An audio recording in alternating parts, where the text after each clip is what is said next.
नमस्कार और आप देख रहे हैं दिल्ली ब्रेकिंग न्यूज चैनल। जी हाँ, सीधी तस्वीरें दिल्ली के मुखर्जी नगर इलाके में। आपको बता दें opposite girls hostels Kumar properties, बता दें कि यहाँ सत्याग्रह किया जा रहा है। आपको बता दें अग्निपथ योजना के खिलाफ दिल्ली प्रदेश कांग्रेस कमेटी द्वारा सत्याग्रह का यहाँ पर आयोजन किया गया। आप देख पा रहे हैं कितने सारे कार्यकर्ता मौजूद हैं हमारे साथ। बात करेंगे कार्यकर्ताओं से, क्या डिमांड है, क्या कुछ कहने वाले हैं, कितने दिन तक सत्याग्रह चलेगा और करेंगे तमाम सभी सवाल। चलिए। BJP, Kejriwal, BJP, BJP, BJP, Narendra Modi हाय हाय हाय हाय हाय हाय, नरेंद्र मोदी हाय हाय हाय हाय हाय हाय, मोदी तेरी तानाशाही नहीं चलेगी, नहीं चलेगी। मोदी तेरी ईडी को देख लिया है, देखेंगे। मोदी तेरी ईडी को देख लिया है, देखेंगे। और जोल जुर्म की टक्कर पे, और जोल जुर्म की टक्कर पे। नमस्कार साथियों, मैं Vinod Kumar, ward number 15 block president, सबका स्वागत करता हूं और यहां पर आए हुए भाई बहनों का दिल से, तहे दिल से स्वागत करता हूं। हम अनिल चौधरी जी के आदेश के अनुसार हमने यहां पर जो प्रोग्राम किया है उसके लिए हम अग्निपथ योजना, जो कि मोदी जी गलत तरीके से हम लोगों पर थोप रहे हैं और हमारे बच्चों का भविष्य को सर्वनाश कर रहे हैं, वो 4 साल बाद एक तो पढ़ाई लिखाई भूल जाएंगे और उसके बाद वो कोई काम करने लायक नहीं रहेंगे। तो मैं राहुल गांधी जी जो कि विरोध कर रहे हैं, सोनिया गांधी जी विरोध कर रही हैं और पूरी सारी कांग्रेस और जितना युवा है, हर आदमी इस विरोध के चक्कर में दर्शन धरना प्रदर्शन सारा कुछ पूरी दिल्ली में इस वक्त हो रहा है। तो मैं मोदी से यही कहूँगा कि अगर लोगों को नहीं पसंद तो क्यों इस योजना को ज़बरदस्ती हमारे ऊपर थोप रहे हैं। तो मैं ये चाहूँगा कि ये जो किया है ये नहीं होना चाहिए। 800 रुपये एक मिस्त्री की तनख्वाह है जो कि 24,000 रुपये महीना कमाता है। हमारा बच्चा पढ़ लिख के 4 साल बाद घर बैठ जाएगा। ये जो कह रहे हैं कि 22 लाख रुपए देंगे, 15 लाख रुपए भी इन्होंने दे दिए हैं और 22 लाख भी देंगे, तो ये झूठे आश्वासन, पब्लिक को मिसगाइड करना, उनका ध्यान अपने राजनीति की तरफ से हटा के दूसरी तरफ लगाना, ये उनका मेन मोटिव है। कभी वो हिंदू मुसलमान, कभी वो मंदिर मस्जिद, कभी वो कुछ, कभी ईडी, कभी किस पे ज़बरदस्ती वो करते हैं। कभी अमित शाह, जैसे महाराष्ट्र में सरकार बन रही है, एमपी में हमारी सरकार उन्होंने तोड़ दी। तो ये जो भी कर रहे हैं, ऐसी राजनीति, गंदी राजनीति नहीं होनी चाहिए। अगर मैं बात करूं तो इसी अग्निपथ योजना के खिलाफ आपके सभी चहीते और दुनिया के चहीते राहुल गांधी जी द्वारा आवाज़ उठाई गई थी, उनको गिरफ्तार भी किया गया था, उनको पथराव भी किया था, उनको लेके भी गए थे। क्या उसका रोल हुआ, क्या उसके बाद ये चीज़ हटी, क्या नहीं हुआ? तमाम सवाल हैं, बताइए। तमाम सवाल है। हमने 5 दिन उनको जो ईडी ने बुला के अननेसेसरी तरीके से तंग किया राहुल गांधी जी को, हमने पूरी कांग्रेस ने उस चक्कर में गिरफ्तारी दी, धरने दिए, प्रदर्शन किए और पूरा विरोध किया। तो ये जो भी हो रहा है बिल्कुल गलत हो रहा है। ऐसा मोदी जी को नहीं करना चाहिए। राजनीति करनी चाहिए पर इतनी गंदी राजनीति नहीं करनी चाहिए। ये बहुत गंदी राजनीति है और होची हरकत है ये। हाँ जी मुंशी। हाँ जी सर, बोलिए। पहले तो अपने बारे में बता दीजिए। देखिए, मैं एडवोकेट यश कुमार हूँ। मैं दिल्ली का कानूनी व मानव अधिकार का सेक्रेटरी हूँ दिल्ली प्रदेश कांग्रेस कमेटी की तरफ से। तो जिस तरीके से ये अग्निपथ योजना लागू की गई है केंद्र सरकार द्वारा, ये एक ढकोसला दिया गया है बेकार तरीके से स्टूडेंट को बेकार तरीके से उनको गलत स्कीम बताई गई है अग्निपथ योजना, जो थोड़े टाइम बाद प्राइवेट कर दी जाएगी। ये कॉरपोरेट बिजनेस के तरीके से हम इसको ले सकते हैं। ये कॉन्ट्रैक्ट बेसिस पे इनको आगे कर दिया जाएगा। आज की डेट में आर्मी भी आपकी कॉन्ट्रैक्ट होने वाली है, हर चीज़ का कॉन्ट्रैक्ट हो गया है। आज की डेट में दिल्ली सरकार में SDM ऑफिस में जितना स्टाफ है सब कॉन्ट्रैक्ट बेसिस पे है। 2 साल के लिए एक आदमी आते हैं, वहाँ पे काम करते हैं, चले जाते हैं। तो ये बिल्कुल ही बेकार योजना है। अब अगर देखा जाए, गैस सिलेंडर महंगा हो गया है। 1030 रुपये के नियर अबाउट का सिलेंडर आ रहा है आज की डेट में, जिस पे स्मृति ईरानी कुछ नहीं बोल रही हैं। जो 350-400 रुपये का सिलेंडर हो गया था कांग्रेस टाइम में, उस समय उन्होंने शोर मचा दिया था। उस समय वो गैस चूल्हा लेके पार्लियामेंट में बैठ गई थी। आज 1030 रुपये का सिलेंडर है तो कोई बोलने वाला नहीं है उस पर। लोगों को 15 लाख का झूठा वादा दिया गया। सर, क्या लगता है आपको कि जब पथराव के बाद कानून में जू नहीं रहेंगी तो छोटे से सत्याग्रह पर क्या आपकी आवाज़ वहाँ तक पहुँचेगी? देखिए, छोटे छोटे सत्याग्रह करने से, गांधी जी ने भी सत्याग्रह ही किया था, वो धीरे धीरे एक आंदोलन बन जाता है, लोग जुड़ते चले जाते हैं और जो होता है पब्लिक के हित में ही होता है इसका फैसला। तो इसलिए मैं तो चाहूँगा कि ये बेशक आज पूरे भारत में कांग्रेस पार्टी की तरफ से ऐसे बहुत सारे सत्याग्रह रखवाए गए हैं, हर जगह छोटे छोटे सत्याग्रह। फिर हम एक बड़ा सत्याग्रह भी आयोजित करेंगे थोड़े टाइम में, अगर हमारी पार्टी से आदेश मिलेगा हमें तो। Thank you sir. आप देख सकते हैं जैसे आज की डेट में आरबीआई, केंद्र सरकार ने आरबीआई को क्या गाइडलाइन दी है। अगर हम बैंक में अपना स्टेटमेंट लेने जाते हैं तो कभी भी पासबुक में आज से 2019 के बाद से आज तक एंट्री नहीं हुई है लोगों की। 2019 से पासबुक की एंट्रियां बंद है। स्टेटमेंट लो तो उसके पैसे काटते हैं ये लोग, और हर महीने आपके कुछ ना कुछ चार्जेस करके काटी जा रहे हैं बैंकों में, जिसमें आपके बेकार के बहुत सारे पैसे कट रहे हैं। चेक डलवाओ तो पैसे कटते हैं। अगर आप 3 ट्रांजेक्शन से ऊपर कर नहीं सकते, 3 ट्रांजेक्शन बेशक विड्रॉल करो कि डिपॉजिट कराओ, हर चीज़ ऑनलाइन कर दी गई है। अब कुछ लोगों को ऑनलाइन सिस्टम ही समझ नहीं आ रहा है। अब एमसीडी का हाउस टैक्स भरना है, इस बार लोग बहुत ज़्यादा दुखी हो रहे हैं। मेरे पास रोज़ फ़ोन आ रहे हैं कि भैया एमसीडी का इस बार कोई चेक जमा नहीं हो रहा, सारा सिस्टम ऑनलाइन कर दिया गया है और कुछ कारणवश ऑनलाइन सिस्टम चल भी नहीं पा रहा है, क्योंकि एकदम से कागजों वाला जो सारा डिपार्टमेंट एमसीडी का पेपर्स पे काम करता है, रजिस्टर पे काम करता है, अभी फुली ऑनलाइन नहीं हो पाया। लेकिन उसके बाद भी उन्होंने सारा एकदम से ऑनलाइन कर दिया, तो लोगों को समझने में इसमें भी बहुत परेशानी हो रही है। इसमें भी बहुत से दलाल आ गए हैं जो पैसा खाने की कोशिश कर रहे हैं उसमें। पहले तो आज जो सत्याग्रह किया जा रहा है उसके बारे में कुछ ब्रीफ बताइए।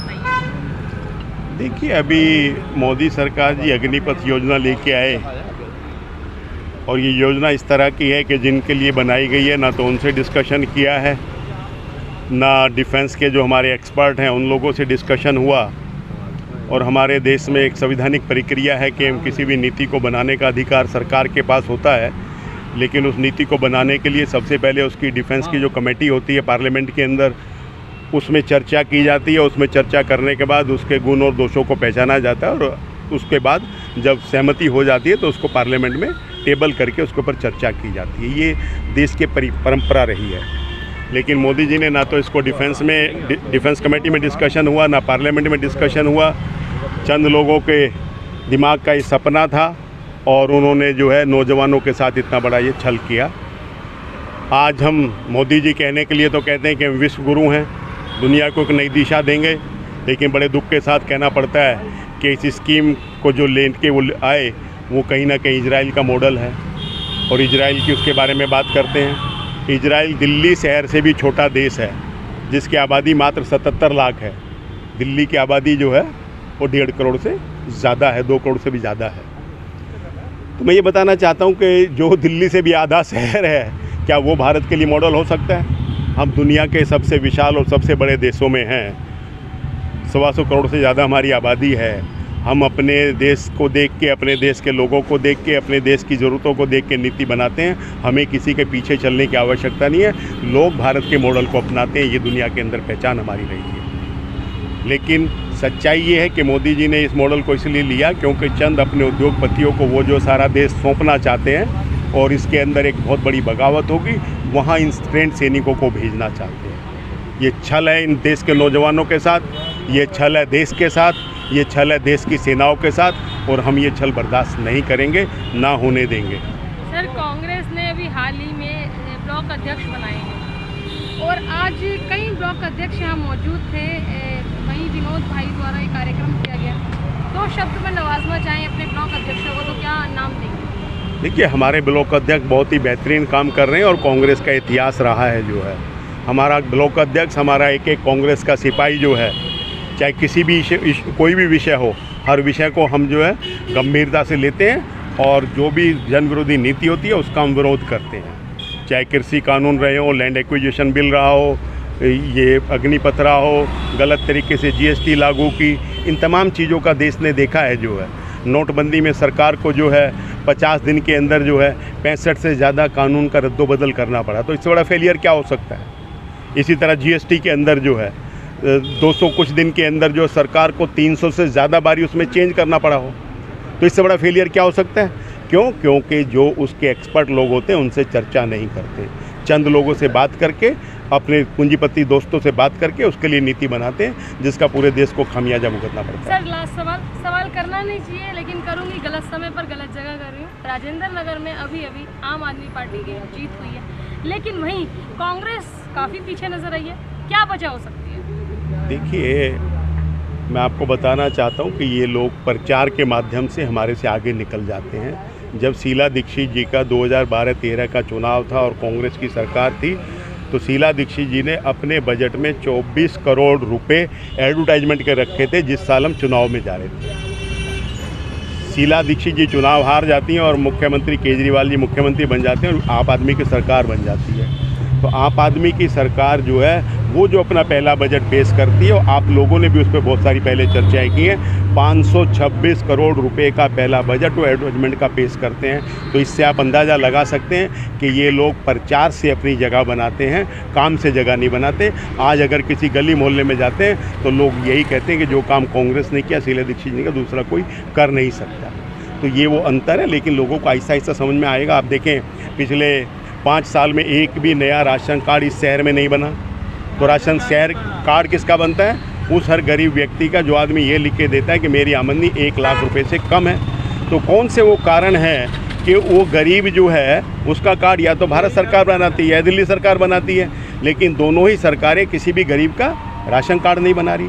अभी सीनियर सिटीजन ये हमारे बुजुर्ग खड़े हैं, इन लोगों को पेंशन मिलती थी सरकार की तरफ से पिछले 5 साल से, ना तो भारत सरकार को पेंशन दे रही है, ना केजरीवाल जी की सरकार दे रही है। इन लोगों को सीनियर सिटीजन को ट्रेन के अंदर छूट मिलती थी, 30% की छूट थी, आज वो छूट इन लोगों से छीन ली गई है। बैंकों के अंदर इनको 1% ब्याज एक्स्ट्रा मिलता था अगर कोई लाख रुपए जमा करता है, 2 लाख रुपए जमा करता है। आज बैंकों के अंदर से वो 1% ब्याज भी इनका ख़त्म कर लिया गया है। तो आज मोदी सरकार हो या ये केजरीवाल जी की सरकार हो, लोगों से छीन रहे हैं, लेकिन छीनने के बावजूद पैसा तो टैक्स के रूप में बहुत ज़्यादा आ रहा है, मगर वो किन लोगों के हाथ में जा रहा है ये आप अंदाज़ा लगा सकते हैं। जो मैंने अभी आपको कहा कि किस तरह से भारतीय जनता पार्टी हिंदुस्तान की नहीं, दुनिया की सबसे ज़्यादा पैसे वाली पार्टी बन गई। तो राजनीतिक पार्टियां पैसा इकट्ठा नहीं करती हैं, राजनीतिक पार्टी को व्यवसाय नहीं करती हैं, लेकिन व्यवसाय ना करने के बावजूद भी दुनिया में सबसे ज़्यादा पैसे वाली पार्टी बन जाए, तो ये अपने आप में एक बहुत बड़ा सवाल है। तो ये इस तरह से जो है कुछ दिनों तक लोगों को भ्रमित किया जा सकता है, ज़्यादा देर तक भ्रमित नहीं किया जा। चुनाव की हार जीत तो होती रहती है, लेकिन हमारा कार्यक्रम महत्वपूर्ण होता है। अच्छा रहेगा। क्या लगता है इस चीज़ के बाद यूथ पर कितना बुरा प्रभाव पड़ेगा? वो इसलिए बुरा प्रभाव पड़ेगा ना कि जो ये अभी जैसे अभी अपने यश कुमार जी ने भी बताया कि जो लोग IAS की, UPSC की और सब तैयारियों के लिए काम कर रहे हैं, तो वो अपना तैयारियों को छोड़ कर के और इस जॉब के चक्कर में लग जाएंगे। जॉब भी मिलेगी थोड़े से लोगों को ही, और जिनको मिल जाएगी उनकी जीवन बनेगा नहीं, वो और ख़राब हो जाएगा। क्योंकि क्या होगा, 3-4 साल बाद उनसे कहा जाएगा अब तुम घर बैठ जाओ। तो जो आदमी काम करके और घर बैठेगा तो उसके लिए उसका पूरा भविष्य अंधकार में हो जाएगा। और जिस चीज़ के लिए आज वो पढ़ने आया था, UPSC के लिए, IAS बनने के लिए, पुलिस IPS बनने के लिए और सब जज बनने के लिए, वो तो उसका यहाँ पे चूर चूर हो जाएगा, यहाँ ख़त्म हो जाएगा, उसके बाद वो कंटिन्यू कर ही नहीं पाएगा। तो ये भविष्य जो है, ये युवाओं के भविष्य के साथ मजाक किया जा रहा है और इसको मोदी सरकार तुरंत वापस ले ले। राहुल जी और अनिल चौधरी जी की एक ही आदेश है, पूरे देश में हर विधानसभा के अंदर आज प्रदर्शन हो रहा है, ये सत्याग्रह हो रहा है। और हम अहिंसा के पुजारी हैं, गांधी जी के पुजारी हैं, राहुल जी, सोनिया गांधी, इंदिरा गांधी के हम वंशज हैं। तो हम लोग हिंसा नहीं करेंगे, हम ऐसा ही सत्याग्रह कर करके इसको बंद करवाने की कोशिश करेंगे। Thank you sir. सवाल आपसे ये रहेगा कि जिस तरीके से कांग्रेस ने अपनी लहर आज बच्चों के दिमाग में छापी थी कि एक पार्टी थी जिसने गरीबों की सुनी, जिसने यूथ की बात करी, जिसने शिक्षा की बात करी, वहीं आज कहीं ना कहीं आप लोग उस चीज़ के लिए लड़ रहे हो क्योंकि आज उनका वर्चस्व ज़्यादा है बीजेपी का। क्या कुछ कहना चाहोगे कि क्या गुहार लगाना चाहोगे, क्या मैसेज देना चाहोगे? देखिए, मैसेज नहीं, सीधी सी बात है, आप कर क्या रहे हो? आप ठीक है, एक नौकरी दे रहे हो देश में या कोई सामान बेच रहे हो, उसके फ़ायदे गिना रहे हो जी, ये चूहे की दवा है जी, 100 साल तक ख़राब नहीं होगी, घर में चूहा मरेगा, इससे बाहर भी बदबू नहीं आएगी, ये चूहे की दवा खरीदो। आप नौकरी दे रहे हो, नौकरी दो, आप युवाओं को उसके फ़ायदे गिना रहे हो, ये कोई प्रोडक्ट नहीं है ना। हम ऐसे जगह पे रहते हैं, दो चीर प्रतिद्वंदी देश है हमारा, एक पाकिस्तान एक चाइना, ठीक है। और इस दोनों देश से कभी भगवान न करे अगर युद्ध होता है तो हमें एक्सपीरियंस देना चाहिए। अब 4 साल में जनता जो है, 4 साल में सेना कितना तजुर्बा हासिल करेगी, 4 साल के बाद अगर जंग होगी क्या करेगी?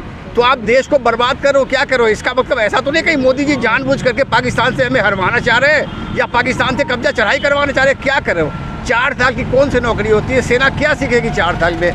ये देश को बर्बादी के कगार पे ले जा रही है, ये युवाओं को बर्बाद कर रही है, युवाओं को भटका रही है ये।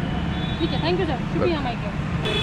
Love ji, as a block president आपसे सवाल ये रहेगा, आपकी क्या राय है अग्निपथ योजना के खिलाफ? अग्निपथ बिना सोचे विचारे नरेंद्र मोदी जी की तानाशाही एक स्कीम है। 4 साल की नौकरी, 22,000 रुपये की तनख्वाह के ऊपर में एक सैनिक को भर्ती करना, ये कौन सी जायज़ बात है? आज कांग्रेस ने 60 साल देश के अंदर में राज करा, सैनिकों की भर्ती करी। आप मुझे बताइए कि पूरे उनका कार्यकाल होता है, हमने पूरी उनको नौकरी दी। आज इन्हीं के एक मंत्री हैं जो कि पहले सेनाध्यक्ष भी थे, और आज उन्होंने जब उनकी कुछ 6 महीने रह गए थे तो वो सुप्रीम कोर्ट चले गए थे कि मेरी नौकरी को और आगे बढ़ाया जाए। आज वो कहते हैं कि 4 साल की नौकरी बहुत अच्छी है। आज 4 साल की नौकरी युवाओं को बर्बाद कर देगी। 4 साल के लिए कौन से माँ बाप हैं जो बॉर्डर पे अपने बेटे को मरने के लिए भेजेंगे? तो ये बिल्कुल बिना सोची समझी एक साजिश है। ये एक प्लानिंग करी जा रही है जो अंबानी अडानी के गोदामों में एक भर्ती के तौर पे एक गार्ड की भर्ती की जाए। ये ट्रेनिंग भारत सरकार दे रही है और गार्ड जो है ये अंबानी अडानी के वहाँ पे रखे जाएंगे। धन्यवाद। प्रधान जी, वैसे तो आप किसी इंट्रोडक्शन के मोहताज नहीं, लेकिन फिर भी अपना एक बार परिचय दे दीजिए जो यहाँ की जनता सुनना चाहती है। देखो, मेरा नाम अंकित प्रधान है और मैं राहुल गांधी का एक छोटा सा सिपाही हूँ जो राहुल गांधी जी के विचारों को, कांग्रेस पार्टी के विचारों को जन जन तक लेके जा रहे हैं, दिल्ली के कोने कोने तक लेके जा रहे हैं। ये मेरा परिचय है। सर, क्या कुछ कहना चाहेंगे इस अग्निपथ योजना के खिलाफ जो आज आप लोग सत्याग्रह पर उतरे हैं, क्या कुछ कहना चाहेंगे? तो देखो, पहले तो मैं अग्निपथ क्योंकि रिलेटेड ये आर्मी से है, भारतीय सेना से है, मैं भारतीय सेना के जो दलाल आज भारतीय सेना के तीनों प्रमुखों से मैं कहना चाहता हूं कि तुम तो सरकार के पिट्ठू बनकर आज ये बयान दे रहे हो, ये कह रहे हो कि अग्निपथ योजना सही है। आप नो रैंक नो पेंशन की बात करते हो और अपने आप रिटायर नहीं हुए। आप क्यों नहीं रिटायर हो जाते? मैं कहना चाहता हूं तीनों सेना के अध्यक्षों से कि वो आज ही अपना इस्तीफा दें, ना अपनी रैंक लें ना अपनी पेंशन दें, क्योंकि उनकी जो नौकरी हो गई 25-25, 30 साल की हो गई है और वो 4 साल की नौकरी को जो सही बता रहे हैं। तो मैं आज इन्हें कहना चाहता हूँ, अधिकारियों की नौकरी तुम्हें मिली, अपने बलबूते पर मिली, अपनी पढ़ाई लिखाई से मिली है। नरेंद्र मोदी ने तुम्हें नौकरी नहीं दी। जो आप इस अग्निपथ योजना को आज सही बता रहे हो, मैं इसका विरोध करता हूं और उन अधिकारियों से भी कहना चाहता हूं कि इतिहास तुम्हारा नाम भूल जाएगा। इसलिए इतिहास का नाम अगर चाहते हो तुम्हारा इतिहास में नाम लिखे या तुम्हारा कोई नाम याद रखे तो इस योजना का विरोध करो, जो सच है उसका साथ दो। जिस तरीके से कांग्रेस के सारे कार्यकर्ता मिलकर चलते हैं और मिसाल दी जाती है, कहना नहीं चाहिए सवाल गलत जगह गलत समय पर पूछ रही हूँ, लेकिन जिस तरीके से राजेंद्र नगर में कांग्रेस की पूरी तरीके से हार हुई, क्या लगता है क्या कमी हुई? देखो, इस बारे में क्योंकि हम राहुल गांधी जी का सत्याग्रह चल रहा था और प्रेमलता जी भी वहाँ नहीं थी, तो क्षेत्र के लोगों के बीच क्योंकि आम आदमी पार्टी के पास कोई मुद्दा नहीं था, हमारे नेता को परेशान ईडी से कराया जा रहा था, सोनिया गांधी जी को ईडी से परेशान कराया जा रहा था, तो हमारी व्यवस्था के चलते कारण उन लोगों ने वहाँ फ़ायदा उठाया है और जनता को भ्रम फैलाया है। अगर ये जीतते तो ये नगर निगम के चुनाव बाद में ना कराते, पीछे ना कराते, कैंसिल ना कराते। तो इसलिए मैं भरोसा दिलाता हूँ कि कांग्रेस जीती है, नगर निगम में भी हमारे सारे वार्ड निकल कर आएंगे और मजबूती से हम कांग्रेस के लिए काम करेंगे। सर, सवाल आपसे रहेगा, आपकी क्या राय है इस सत्याग्रह पर? सत्याग्रह कामयाब होगा, सत्याग्रह कामयाब होगा। एक ना एक दिन छोड़ना पड़ेगा। ये जो योजना लगा रखी है इन्होंने अग्निपथ वाली, इनको वापसी लेनी पड़ेगी। और आपने देखा होगा आज तक जो राहुल गांधी जी ने कहा है वो सही निकला है। देखो, उन्होंने कहा था ये किसान बिल वापसी लेना पड़ेगा, इनको वापसी लेना पड़ा। आज तक कोई भी काम इन्होंने ऐसा नहीं किया है जो जनता के फेवर में क्या हो। ये काम करते हैं सिर्फ ये कि जनता का ध्यान भटकाने के लिए। आज तक जितने भी मुद्दे लेकर आई है बीजेपी सरकार, सिर्फ जनता का ध्यान भटकाने के लिए। भ्रष्टाचार इतना हो रहा है, इससे कोई ठिकाना नहीं है। अगर भ्रष्टाचार हुआ है तो मोदी सरकार में और दिल्ली में केजरीवाल की सरकार में आप देखो, दिल्ली में आज से 7 साल पहले एक हेलमेट का चालान 100 रुपये था और आज उसका चालान 1000 रुपये। बताओ कहाँ जा रहा है वो। सबसे बड़ा भ्रष्टाचारी अगर दिल्ली में है कोई तो वह अरविंद केजरीवाल, दिल्ली की सरकार। और दिल्ली सरकार और केंद्र सरकार दोनों एक सिक्के के 2 पहलू में, बता दूं आपको। Thank you sir. आप एक यूथ हैं, क्या कुछ कहना चाहेंगे? मैं कहना चाहता हूँ कि ये हमारे ज़मीर पर एक बहुत तगड़ा थप्पड़ लगा है। अगर हम 4 साल की नौकरी करेंगे, उसके बाद अगर हम आरएसएस के गुलाम हो जाएंगे, 8,000 रुपये की नौकरी मिलेगी, हम एक आरएसएस के सिपाही हो जाएंगे, हम एक सिक्योरिटी गार्ड की नौकरी मिलेगी, ना हम आगे कुछ कर पाएंगे। हमें वहाँ पर ट्रेनिंग पे 1 साल लगेगा, 1 साल में हम गोली चलानी सीखेंगे और हम कट्टे पिस्टल हाथ में लेंगे। अगर हमारे पास रोज़गार नहीं होगा तो हम चोरी और चकारी या गुंडागर्दी में हम पैर रख देंगे।